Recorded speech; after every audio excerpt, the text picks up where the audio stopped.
Hi and hello, welcome to relief the mind. ഒരു തൊഴിലാളിയുടെ മകനായി ജനിച്ച് കർഷകനായി ജീവിച്ച് നേതാവായി ജനങ്ങളുടെ മുന്നിൽ ഉയർന്നു വന്ന ഒരു മനുഷ്യൻ. നീതി, ധൈര്യം, സമരം ഇവയെല്ലാം കൊണ്ട് കേരളം മുഴുവൻ ആധികാരികമായി ഓർത്തു നിൽക്കുന്ന പേര്. സത്യസന്ധതയിലൂടെയും ജനപക്ഷ നിലപാടുകളിലൂടെയും കേരളത്തിലെ ഏറ്റവും പ്രഭാവമുള്ള രാഷ്ട്രീയ നേതാക്കളിൽ ഒരാളായി ഉയർന്നു വന്നവൻ. പതിയെ അടുക്കും, ജനങ്ങൾക്കായി അടുത്തായി മാറും. അദ്ദേഹം തന്നെ നമ്മുടെ പ്രിയപ്പെട്ട സഖാവ് VS അച്യുതാനന്ദൻ. 1923 ആലപ്പുഴ ജില്ലയിലെ പാലക്കൽ ഗ്രാമത്തിൽ ജനിച്ചു. 7-ാം വയസ്സിൽ പിതാവിനെയും പിന്നീട് മാതാവിനെയും നഷ്ടപ്പെട്ടു. 16-ാം വയസ്സിൽ പഠനം ഉപേക്ഷിച്ച് തുണിത്തര കച്ചവടത്തിൽ ജോലി സ്വീകരിച്ചു. പക്ഷേ അതിൽ തന്നെ ദൃഢതയോടുള്ള ആലോചനയും സാമൂഹ്യ ന്യായത്തിൻ്റെ തീക്ഷ്ണമായ ഓർമ്മകളും വളർന്നു തുടങ്ങി. മാതാപിതാക്കളെ ചെറിയ വയസ്സിൽ തന്നെ നഷ്ടപ്പെട്ട അദ്ദേഹം ജീവിതം തുണിത്തര തൊഴിലാളിയായി തുടർന്നു. തൊഴിലാളി സംഘടനകളിലൂടെയും പ്രതിഷേധങ്ങളിലൂടെയും അദ്ദേഹത്തിൻ്റെ രാഷ്ട്രീയ ജീവിതം ആരംഭിച്ചു. തൊഴിലാളി യൂണിയനുകളിൽ ചേരുകയും തൊഴിലും പണവും നിഷേധിക്കപ്പെട്ട തൊഴിലാളികൾക്കായി പോരാടുകയും ചെയ്തു. അന്നത്തെ ട്രേഡ് യൂണിയൻ പ്രസ്ഥാനത്തിൻ്റെ താളവട്ടത്തിൽ അദ്ദേഹത്തിൻ്റെ കയ്യൊപ്പുകൾ ഉണ്ടായിരുന്നു.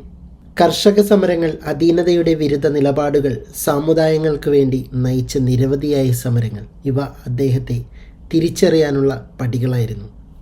1940കളിലെ കമ്മ്യൂണിസ്റ്റ് പ്രസ്ഥാനം തീവ്രമായ പ്രഭാഷണങ്ങളിലൂടെ മുന്നേറുമ്പോൾ ബ്രിട്ടീഷ് ഭരണകൂടത്തിൻ്റെ കണ്ണിൽ വെറുക്കപ്പെട്ടവരായി കമ്മ്യൂണിസ്റ്റുകാർ മാറി. അച്യുതാനന്ദൻ പാർട്ടിക്ക് വേണ്ടി ഒളിവിൽ പോയത് ഏതാനും ആഴ്ചകൾക്കല്ല, വർഷങ്ങൾക്കാണ്. നാടിൻ്റെ പല ഭാഗങ്ങളിലും നാളുകൾ കഴിക്കേണ്ടി വന്ന അവസ്ഥ, പോലീസിൻ്റെ റെയ്ഡുകൾ, അറസ്റ്റിൻ്റെ ഭീഷണി, നിരന്തരം മാറി മാറി താമസിക്കേണ്ടി വന്ന ദിവസങ്ങൾ. പക്ഷേ അദ്ദേഹത്തിൻ്റെ കണവും ഭയക്കാത്ത മനസ്സും ഉറച്ച നിലപാടും കക്ഷിയെ വിട്ടില്ല. പാർട്ടിയിലൂടെ വളർന്ന് 1967 അദ്ദേഹം ആദ്യമായി നിയമസഭയിലെത്തി. അതിൻ്റെ ശേഷം ഭരണപരമായും പാർട്ടിയിലും ശക്തമായ നിലപാടുകൾ കൈക്കൊണ്ട അദ്ദേഹം നിരവധി ആളുകളുടെ വിശ്വാസം നേടി. കരിനീർച്ചാൽ കൈവശപ്പെടുത്തലുകൾക്കെതിരായ നടപടികൾ മുതൽ ഭൂവാദികൾക്കെതിരായ നിലപാടുകൾ വരെ അദ്ദേഹം പുലർത്തിയ കടുത്ത സത്യസന്ധത ഏറെയും പ്രശംസയും വിമർശനവും വിളിച്ചറിയിക്കുന്നതായിരുന്നു. 1940കളിലാണ് ഇന്ത്യയുടെ സ്വാതന്ത്ര്യ സമരത്തിൻ്റെ അവസാന വർഷങ്ങളിൽ അദ്ദേഹത്തിൻ്റെ ഇടതുപക്ഷ ബന്ധങ്ങൾ ഉറപ്പിച്ചത്.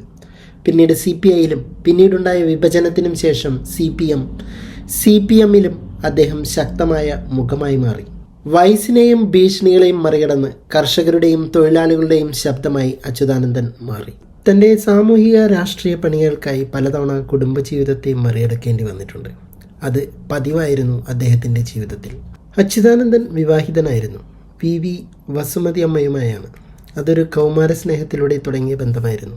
അച്യുതാനന്ദൻ പിന്നീട് തന്നെ പങ്കുവച്ചിട്ടുണ്ട്, കല്യാണശേഷം ഒരു ദിവസം പോലും ഭാര്യയെ കൊണ്ടുപോയി ഒരു സിനിമ കാണിക്കാൻ പോലും സാധിച്ചിട്ടില്ലെന്ന്. പക്ഷേ അദ്ദേഹത്തിന് വേണ്ടത് മറ്റൊന്നായിരുന്നു, ഒരു നല്ല സമൂഹം, നീതിയും ന്യായവുമുള്ള ഒരു കാലം.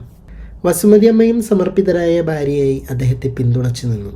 ഒളിവിലായിരിക്കുമ്പോഴും ദൗത്യങ്ങളിൽ മുഴുകിയിരിക്കുമ്പോഴും ആ ബന്ധം നിലനിന്നു പോന്നിരുന്നു. വീട്, ബന്ധം, കുടുംബം എല്ലാം പാർട്ടിക്കും ജനങ്ങൾക്കും വേണ്ടി ത്യാഗം ചെയ്ത ഒരു രാഷ്ട്രീയ സന്യാസിയുടെ ജീവിതപാത. 2006 കേരളത്തിൻ്റെ മുഖ്യമന്ത്രിയായി തെരഞ്ഞെടുക്കപ്പെട്ടപ്പോൾ അദ്ദേഹത്തിന് 83 വയസ്സായിരുന്നു.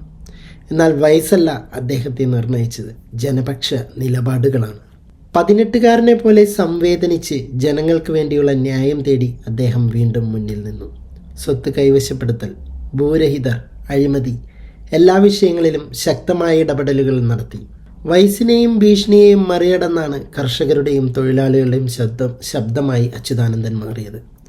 2006 കേരളത്തിൻ്റെ മുഖ്യമന്ത്രിയായി തെരഞ്ഞെടുക്കപ്പെട്ടപ്പോൾ നീതി തേടിയ ജനങ്ങൾക്കായുള്ള പ്രതീക്ഷയുടെ കാലമായിരുന്നു. ലാവ്ലിൻ കേസ് ഉൾപ്പെടെ നിരവധി വിവാദങ്ങളിൽ നിന്നും ജനപക്ഷം വിട്ടുപോകാതെ നിലകൊണ്ട നേതാവ്. എൻക്രോയ്മെന്റ് വിഷയങ്ങളിലെ കടുത്ത നിലപാടുകൾ വെളിച്ചത്തിൽ കൊണ്ടുവന്ന ചരിത്രങ്ങൾ. പൊതുജനങ്ങൾക്കായി ഒന്നിലധികം തവണ സഞ്ചാരങ്ങളുമായി രംഗത്തെത്തിയ അദ്ദേഹം പോരാടലിൻ്റെ പ്രതീകമായി മാറി. 2016 അദ്ദേഹം നിയമസഭയിൽ നിന്നും വിരമിച്ചു. പക്ഷേ അതോടെ അച്യുതാനന്ദ രാഷ്ട്രീയ ജീവിതം അവസാനിച്ചില്ല. അദ്ദേഹം ഇന്നും നിരവധി പുതിയ തലമുറകൾക്ക് ഒരു പ്രചോദനമാണ്. അദ്ദേഹത്തിൻ്റെ ആത്മവിശ്വാസവും ആത്മാർത്ഥമായ ഇടപെടലുകളും ഇന്നും കേരളത്തിൽ കേട്ടുപോകുന്നുണ്ട്. കേരളത്തിൻ്റെ രാഷ്ട്രീയ പൈതൃകത്തിൽ അദ്ദേഹത്തിൻ്റെ പേര് ഇന്നും എന്നും നിലനിൽക്കും. ഒരു കാലഘട്ടത്തിൻ്റെ പേരായി.